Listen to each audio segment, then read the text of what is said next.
Добар ден и добре дојдовте во најновото издание на Студио 1 за денеска четврток и јас, Анета Кочишки, вашиот домаќин на денот. Секој четврток во самата најава и во првите 30 на минути друштво ми прави мојата колешка Јана Јосифовска. Јана, добар ден и за тебе. Добар ден, Анета, и секако почитувани, добар ден и до вас и добре дојдовте во четврточното отворено Студио 1. Така, Јана на позицијата за една минута на 1 ТВ, која што можете како програмска содржина да ја следите од 19:30 часот. Јас ќе искористам оваа прилика, па ќе прескокнам неколку блокови од ова издание на Студио 1 да те прашам што имаме денеска во една минута на 1 ТВ.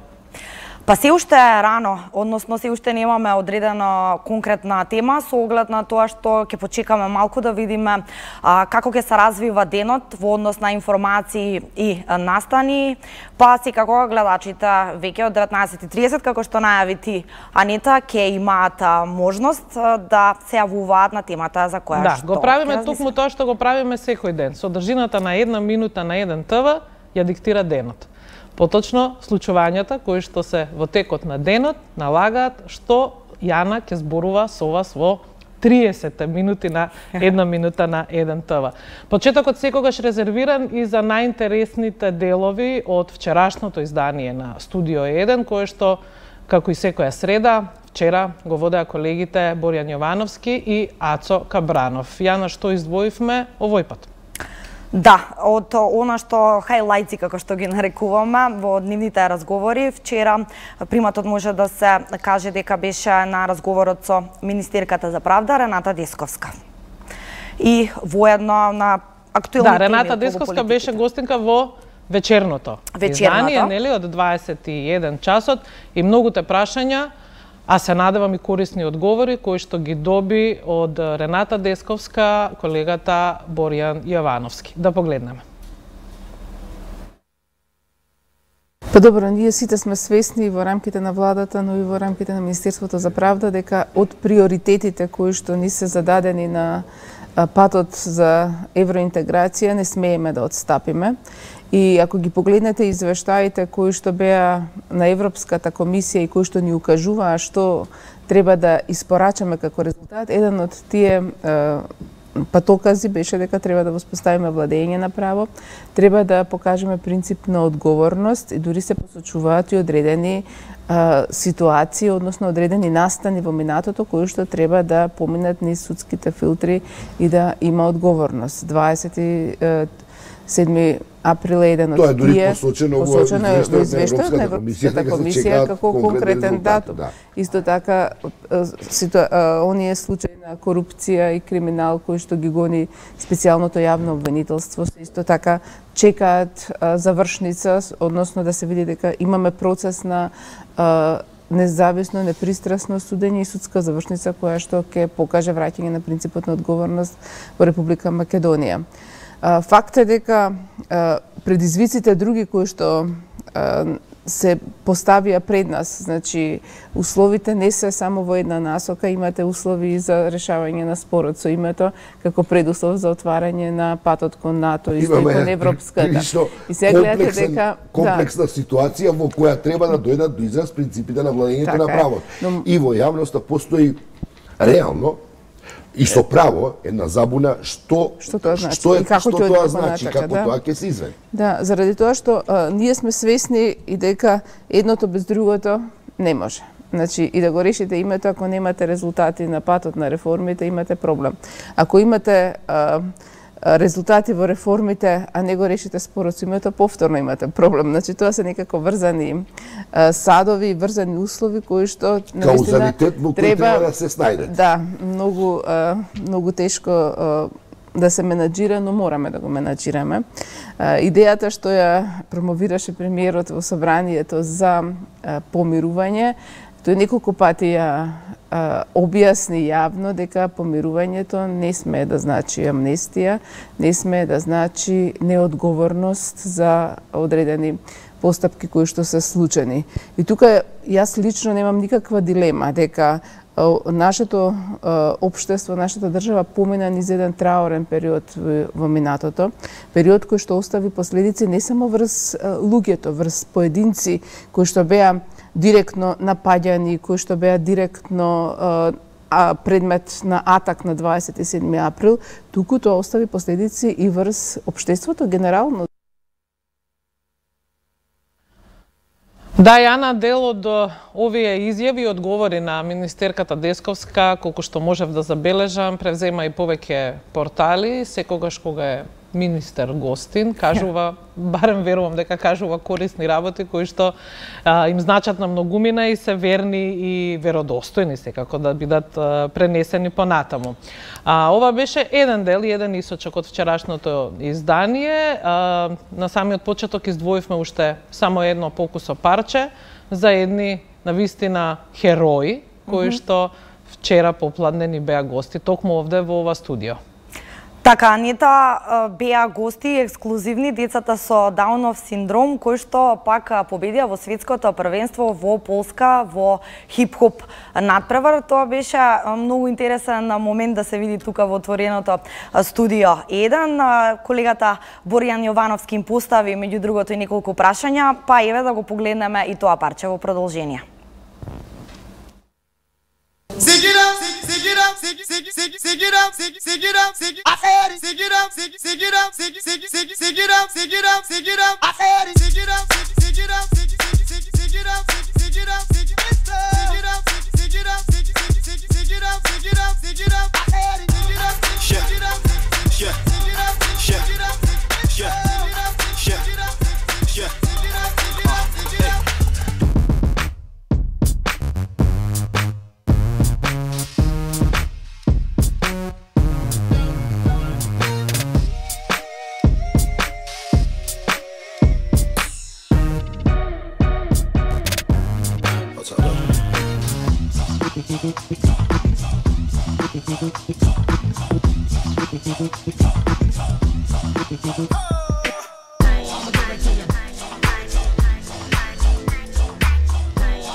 Кажи како беше во Полска прво?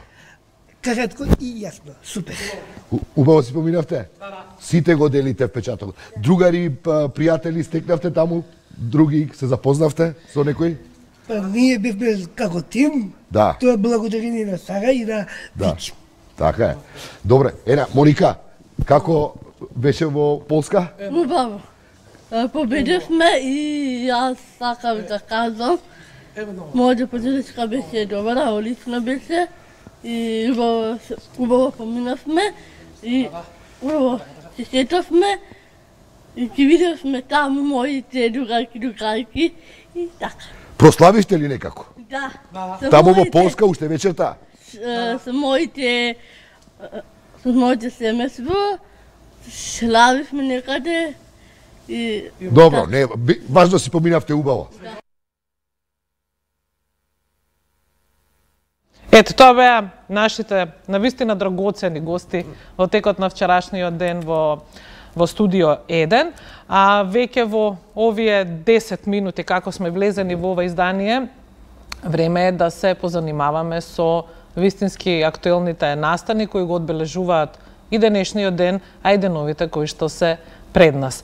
За таа цел, значи, ова еден блок пред да влеземе во содржината и тоа што се можете да гледате во текот на денешниот ден во студио 1, на линк ќе имаме соговорник, бидејќи во градов почнува повторно новото фестивалско издание на навистина популарниот фестивал на европски филм Cinedejs. Јана, се надевам си имала прилика да посетиш некој од овие проекции. Да. Барем во минатото, сега за новото издание допрва ќе слушнеме. Токму така, Анита, изминативе години навистина одлична програма може да се види, односно она што го нудат организаторите на Cinedejs, така што не се сомневам дека и годинава, и оваа година ќе биде добро. Ќе биде одлично. На линк треба да ја имаме Маргарита Арсова, координатор на програмата на фестивалот Cinedejs во организација на Младинскиот културен центар. Маргарита, добар ден. Здраво. Се надевам дека сте добро, со оглед на тоа дека подготовките се во полнек. Па може да се каже дека сме добро, со оглед на тоа дека период на настинки, па јас сум така помалку настината, може интервјуто звучи малце рапаво. Добро, се случува, а на крајот од денот оваа програма во живо ќе ти простиме. Пред помалку од 1 час или пред 1 час поточно ја имавте промотивната и прва пресконференција за Cinedejs, овогодинешното издание на Cinedejs, па ќе те замолам оваа прилика да искористиме и да ги слушнеме сите информации кои ги соопштивте и работи кои ги подготвивте воедно за ова издание на Cinedejs. Мислам дека за тоа ќе треба една малку подолга изјава. Програмата, како и секоја година, ќе биде доста обемна.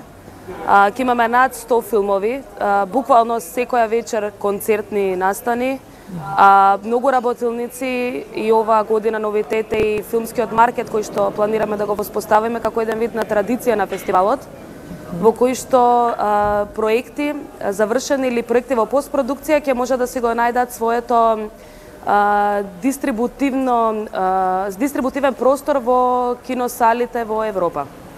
Што е она од, предпоставувам и ти сама предпоставуваш, она што најмногу ги интересира гледачите, а тоа се насловите на филмот кои оваа година нели Cinedejs ќе ги понуди? Па можам да кажам дека во гала програмата повторно имаме 20 наслови, како и секоја година, најактуелните филмски наслови од изминатата година. Филмови кои што ги собра буквално сите награди на Кан, на Венеција, на Роттердам. Би ги издвоила само пар наслови кои што мислам дека се доста интересни да се спомена. Тоа е најновиот филм на Тери Гилиам, кој што го снимаше повеќе од 10 години. Мега спектаклот Isle of Dogs на Вес Андерсон.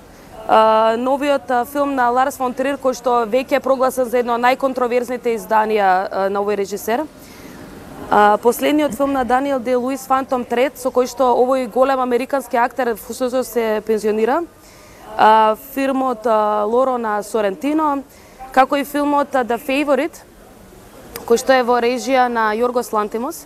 За овој филм сме особено горди дека го имаме на фестивалот, бидејќи го добивме ексклузивно за Cinedejs пред воопшто да биде пуштен во дистрибуција во кината во Европа во 2019 година. Секоја чест. Тоа е од гала програмата, да. Да, фала многу.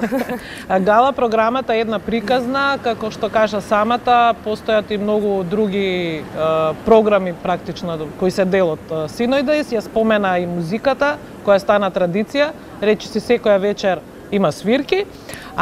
За да бидеме попрактични, да ги повториме убаво датумите, од кога до кога Cinedejs, места на случување и зошто да не колку чинат картите.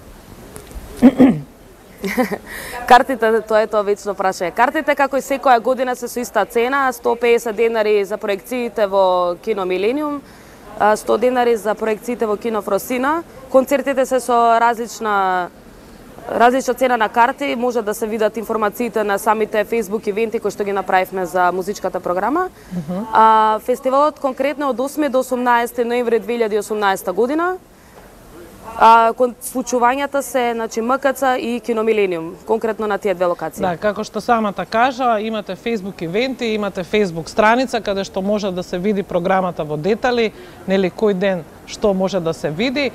Само пред крајот постои ли нешто што оваа година е, не знам, вистинска новина во однос на изминатите или останувате во рамките на тоа што е проверено, добро и успешно? Па јас би рекла дека секоја година се трудиме барем во програмскиот концепт на фестивалот да изненадиме со некоја нова интересна најава за некој филм или конкретно концерт, меѓутоа некоја голема отстапка немаме. Значи не сме фестивал кој што носи звезди.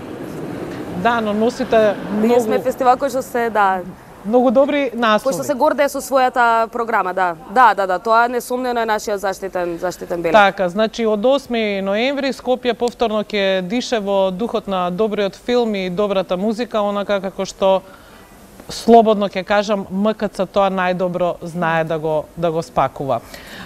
Голем поздрав овде од студиото на 1ТВ. Маргарита, имате уште само неколку денови да блеснете онака како што најдобро умеете. Ти благодарам за ова јавување. Како што слушна Јана, повторно наслови кои што кои што заслужуваат внимание. Апсолутно. Овде имаме сега еден мал премин додека го очекуваме второто практично линковско јавување во овие 30 на минути на самиот почеток, додека јас ги најавувам содржините на денот, ќе замолам режијата да ми јави дали сме подготвени за тоа јавување, а сега одиме со тоа што се содржини на денот и разговори кои што ќе можете да ги проследите овде од нашето студио во текот на целиот ден. По овие први 30 на минути, значи ја видовме Маргарита Арсова, во 15 часот и 25 минути во нашето студио ќе бидат Наташа Неделковска и Петар Милковиќ, токму во пресрет на еден исто така голем и интересен настан кој што викендов ќе се случува во нашиот град, а тоа е голема, би рекле, тату конвенција, но кога велиме голема во нашите рамки. Нема да имаме светски тату мајстори, но и нашите тату мајстори заслужуваат внимание, особено кога еве ќе се одлучат да бидат на исто место во исто време повеќе од нив, а Наташа Неделковска е девојката која што се одлучила тетовирањето да ја биде простор за изразување се додека има простор на незиното тело, веројатно. Тоа ќе можеме да го видиме малку подоцна, рековме во 15:25, откако ќе завршиме со тој блок, во студиото нашиот колега Сладжан Ивковиќ ќе го има свој денешен гостин. Тоа е Игор Јакимовски, атлетичар и тренер, кој што на Сладжан му вети навистина интересни и ексклузивни информации за денешното издание на Студио 1. 16 часот и 15 минути, како што верувам знаете, е терминот кога во четврток јас и Јана водиме разговор на Skype со наши македонци некаде во светот. За денеска го одбравме Јован Петровски, кој што е моден дизајнер и кој што долги години работи веќе на Тајланд, ако не се лажам, Јана. Така. Јана е задолжена за овој дел, затоа морам да проверам уште еднаш. Да. Значи, денеска на линија го имаме Тајланд и Јован Петровски. 17 часот, вистинска ексклузива, би рекле, Дионис Пашлаков, човекот кој што е најголемиот колекционер на стари автомобили во Македонија, ја има и највредната колекција воедно. Минатата недела имавме чест и привилегија да се дружиме речиси еден ден со него, да го посетиме во Неготино и да ги слушнеме сите негови приказни, пориви, желби и се останато што може еден човек да има кога има вака специфична пасија како неговата, а тоа е љубовта кон старите автомобили. Со Дионис ќе се дружиме и повеќе од половина час во навистина убаво подготвен материјал во безмалку мало филмче кое што ова попладне ќе ви го понудиме на малите екрани. И некаде во вечерниот термин од 21 часот колешката Кристина Атовска имаше прилика за прв пат, се надам имавте прилика ова да го видите и во најавните фошпани кои што се вртат овие 2 дена на нашиот екран. За прв пат во Македонија беа отворени вратите на Заводот за лица со посебни потреби кој што се наоѓа во Демир Капија. Оттаму Атовска донесе на вистина репортажа која што сметам дека не може баш секој да ја гледа, но тоа што конечно се отворија вратите на една ваква институција, ќе може само уште повеќе и нам да ни ги отвори очите за да видиме во какви услови се живее и работи токму таму. Тоа ќе биде практично влез во разговорот кој што ќе го имаме од 21:30 овде во студиото на 1 ТВ, во кое што студио ќе ни гостуваат представник од Хелсиншкиот комитет како институција која многу пати се залагала за правата на пациентите во овој завод, како и за тоа во какви услови тие воопшто живеат и функционираат. И она што ќе биде посебна, би рекла, привилегија за мене како домаќин и се надевам за вас како гледачи, во студиото ќе имаме соговорнички кои што имаат во едниот случај син, а во другиот случај брат кои што се сместени токму во овој завод за лица со попреченост и кои што ќе имате прилика да ги слушнете, да ги согледате нивните доживувања и начин на функционирање. Тоа е она што ви подготвивме за денеска, Студио 1, четврток со мене како ваш домакин на денот. Јас сум во очекување на информација дали го имаме колегата Антонио Крстевски на линк. Да, ви благодарам. Антонио Крстевски е пред седиштето на ВМРО ДПМН, ако не се лажам. Антонио? Да, Анета, се наоѓаме пред седиштето на ВМРО ДПМН.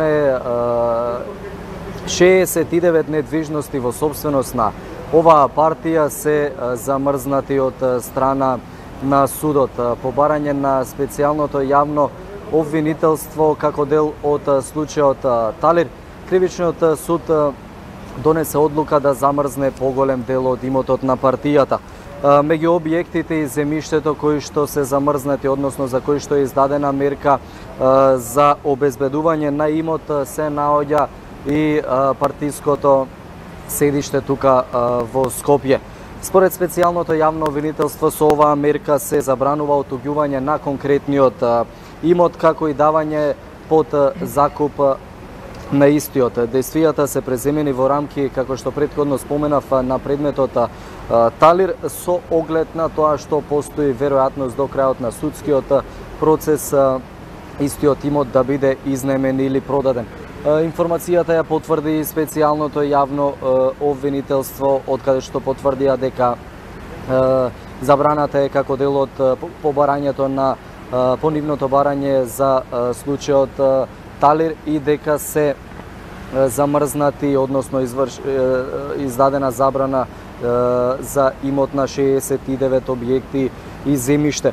68 од овие објекти биле купени во периодот од 2013 до 2015 година, а проценети се на вредност од 3,5 милиони евра. Проценката на седиштето на партијата, познато како Белата палата во Скопје, е 14 милиони евра, а незината инвестицијска вредност била 7 милиони евра.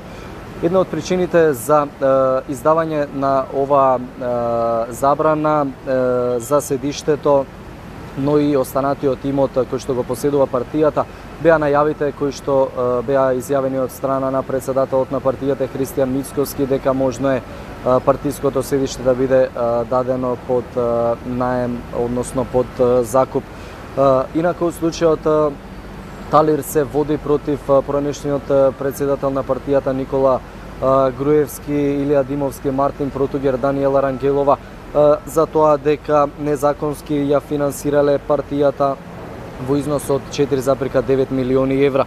Со овие средства, според СЈО, биле склучени 78 договори за купување недвижен имот, но овој недвижен имот не бил користен само за потребите на партијата, туку и за лични потреби на споменатите функционери.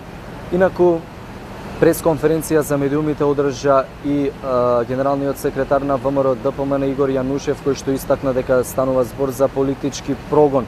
Тој кажа дека испратено е жалба на оваа одлука на основниот суд и дека ќе бидат информирани сестринските партии од Европа, но и меѓународните представници во Република Македонија. Јанушев на пресконференцијата истакна дека вредноста на имотот кој што го поседува ВМРО ДПМН е околу 10 милиони евра и дека со ова одлука на судот замрзнати се сите штабови на партијата низ државата и дека партијата не може нормално да функционира. Дали имаме информација повеќе од овие 69 објекти, може би од за каков тип на објекти се работи? Тоа постојано се зборува за бројка, нели како број на објекти. Ја знаеме големата палата, веројатно партиските седишта. Имаме ли информација дали станува збор и за објекти кои што и не се баш во функција само на партијата? Детали се уште немаме, меѓутоа може да се претпостави дека освен што се зборува за партиското седиште, се зборува и за штабовите на партијата кои што се низ целата држава, меѓутоа не се тука само објектите. тука се и земјиштата. Пред извесен период имаше истражување дека ВМРО ДПМН како партија поседува и пасишта и градежни неизградени земјишта, дел од нив и според законските правила воопшто и партијата не смее да ги поседува. Остануваме да истражуваме за тоа колку точно објекти се, од каков вид, дали партиски штабови или пак станови или пак градежни неизградени земјишта и пасишта, како што претходно покажа истражувањата. Повеќе детали ќе имаме во следните информативни кажа изданија. дека имале во партијата и пресконференција, ова го оценува како политички прогон. Ние имавме можеби и можна најава дека нови линк ќе го имаме и портпаролот на партијата, но очигледно тоа не се случи. Не, портпаролот рече во телефонски разговор рече дека нема потреба да биде гостин на линкот во живо, бидејќи генералниот секретар на партијата Игор Јанушев добро ја објаснил целата ситуација и постапките кои што следуваат, кои што ќе ги преземе ВМРО ДПМН. Така, Антонио, ти благодарам. Знам дека продолжуваш да работиш на оваа сторија. Истата ја третираме и во редовните информативни изданија на 1 ТВ. Едно такво почнува веќе во 14:30, но додека му дадеме простор на колегата Александар, кој што е уредник на денешните вести на 1 ТВ, Јана за крај секако случувањата на социјалните мрежи и кои се надоврзуваат буквално на ова за кое што пред малку зборуваше Антонио, нели, како информација ги разбуди, утринава, да речеме, и твитерџиите и оние кои што сакаат своите ставови да ги имаат, односно да ги искажат со тастатура. Токму така, Анита, не може овој нели половина час од отвореното студио да помине без фокусот на социјалните мрежи, конкретно Твитер заедницата и да, како што спомена и колешката Кочишки, денеска се очекуваат исто така во текот на денот многу реакции од твитерџиите апропо темата за која што разговаравме пред малку и со колегата Крстевски, па еве веќе започна зимата, стигна во ВМРО, им замрзнале 69 објекти. ВМРО Северна, судот им го замрзна криминалниот имот. Ова мразот во Белата палата на ВМРО само го ја најавува новата временска прогноза, вели друг твит. Исто така има дополнително некои околу последните случувања и превирања во најголемата опозицијска партија. Еден твит вели ВМРО ДПМН кога велеа дека ќе има бран од бегалци, не кажа дека ќе се од нивната партија. Ова е во оној дел. Исто така има интересен твит и во однос на Дуи и нели често пати се обвинувани дека постојано коалицираат со тие што се на власт, па еве има еден Дуи гарант биле на власт и со КПЈ. Но секако неизбежна е реакцијата од Твитер заедницата апропо немањето парно и временските услови во кои што се наоѓаме, така што како беше? Еден од поинтересните твитови по последните 2-3 дена беше токму оној дека времево е како да се смувале мај и октомври. Така, да, апропо тоа има и вака нека биде времето до 1 мај, а после како сака. Очигледно еве и граѓаните сметаат дека е така. Да. Има уште еден твит, ноември го дочекавме скромно, безпарно во своите домови, на некој очигледно и ладно. На некого му студија, да, па добро, сега овој период од годината кога реално внатре знае да е постудено отколку надвор, времето сите не изненадува и понатаму, тоа Славчо го прогнозира секој ден, така ќе го прогнозира и денеска, за тоа колку ни е и понатаму топло. Со оглед на тоа што гледам и твитерџиите реагираат дека се уште во ноември има комарци надвор, така што и комарци, муви, богами, се има, а вака еден куриозитет, иако Славчо ќе ви каже прогнозата и за денес, и за утре, и за наредните 3 дена, пред некој половина час пред да влеземе во студио, вака на нога пред врата го прашав Славчо до кога ќе трае тоа. Меѓу нас ми кажа дека ќе трае и идната недела. Па сега вие видите. Александар е на својата позиција за информативното издание кое што е предвидено за 14 часот и 30 минути. Александар, повели. Ти благодарам, Анета, токму така треба да ги